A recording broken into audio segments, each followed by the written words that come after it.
Esse livro foi publicado em 2017, Lugar de Fala. Não fui eu que inventei o conceito, eu sistematizei o conceito. Então, pegando a origem dele, as autoras que estavam discutindo ao longo dos anos, fiz todo um trabalho de sistematizar o conceito. Então, lugar de fala não é o que se fala, é de onde se fala. Então, todo mundo pode falar sobre tudo, só que a gente vai falar de lugares diferentes.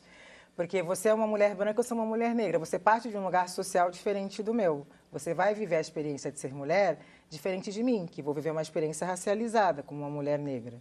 Então, você fala do seu lugar, mas isso não significa que você não pode debater sobre a questão racial. Até porque a gente está em relação racial. Sim. Então, se há um grupo sendo discriminado, há um grupo que discrimina. É importante que o grupo que historicamente se beneficiou da opressão compreenda o que significa isso. E entenda que seus privilégios foram construídos, não são naturais.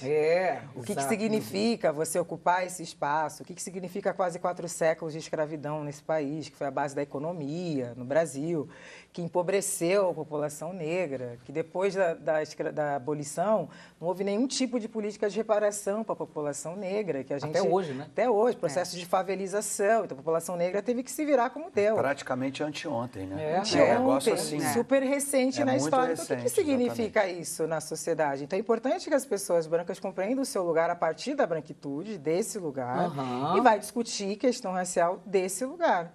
Então, não é o que se fala. Então, quando as pessoas falam, é calar, lugar de fala significa que só negro pode falar de racismo, muito pelo contrário. Então, eu falo assim, eu não tenho lugar de fala para falar isso. Todo mundo tem um lugar de fala. Todo mundo tem um lugar de fala, né? E, sobretudo, em coisas que não me dizem. Eu sou uma mulher, né, que eu brinco, supostamente heterossexual. Eu sempre brinco essa piada.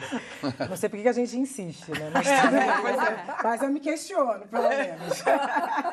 Estou no segundo casamento, me questiono.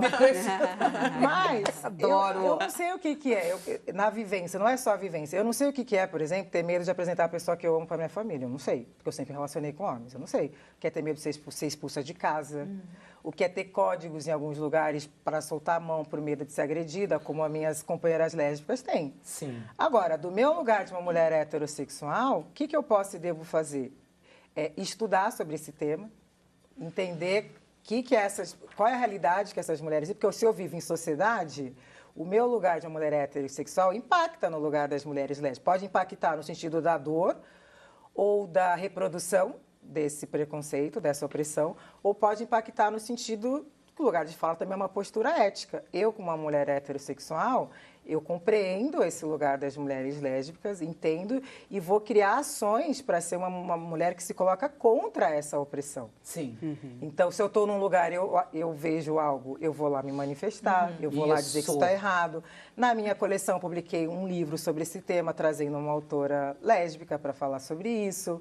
Se eu sou professora, eu vou revisar minha bibliografia. Por que eu só estou ensinando pessoas que vêm só de um lugar social especificamente? Se pessoas negras pensam um mundo, se mulheres em geral pensam um mundo, por que a sua bibliografia é só de homens brancos e isso não te incomoda? Isso, garota, Por que você está... Então, você está ensinando a história de maneira incompleta.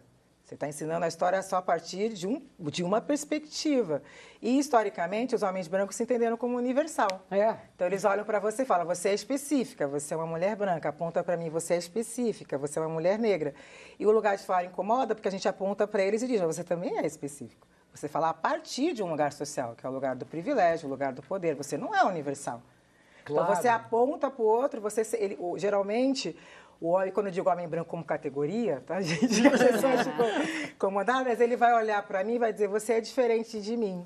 Ele se põe como a norma da qual eu difiro, mas ele não entende que ele também é diferente de mim, que nós somos mutuamente diferentes.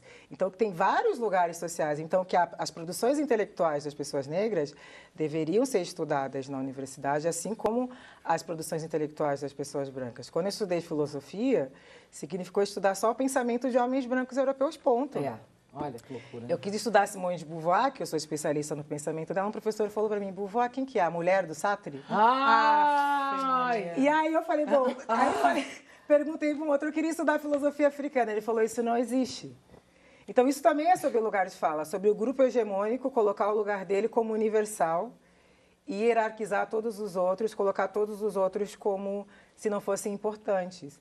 Então, aquela figura que se colocou sempre como a figura universal, ela se incomoda quando eu digo para ele, não, tem outras produções intelectuais aqui que estão questionando a visão de mundo que você está impondo. Ela não é única.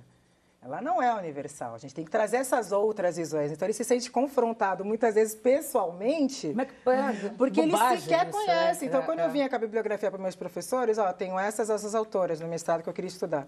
Ah, não conheço. Ué, mas não é porque você não conhece, isso só mostra o quanto que você precisa conhecer bastante. Conhecer gente, né? e ler pessoas que vêm de outros lugares sociais diferentes do seu. Porque se a gente só convive com pessoas como nós, vive numa bolha, você vai achar que só aquelas pessoas são aptas para ocupar determinado... Você naturaliza aquele lugar. É.